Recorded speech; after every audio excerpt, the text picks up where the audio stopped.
ఆగిపోవాలి కాలం మన సొంతమయ్యల్ల కాలం నిన్నగా సన్నగా చేజారిపోనీయక చూడు నా ఇంద్రజాలం వెనుతిరిగి వస్తుంది కాలం రేపుగా మన పాపగా పుడుతుంది సరికొత్తగా నువ్వు నాకు తోడుగా నేను నీకు నీడగా ప్రతి రేయి తీయగా పిలుస్తుంది హాయిగా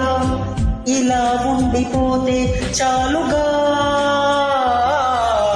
నువ్వంటే నాకిష్టమని అన్నది నా ప్రతి శ్వాస నువ్వేలే నా లోకమని అన్నది నా ప్రతి ఆశ నీ నవ్వులో శృతి కలిపి పాడగా నీ నీడలో అనువనువు ఆడగా అనురాగం పలికింది సంతోషం స్వరాలుగా నువ్వంటే నాకిష్టమని అన్నది నా ప్రతి శ్వాస నువ్వేలే నా లోకమని అన్నది నా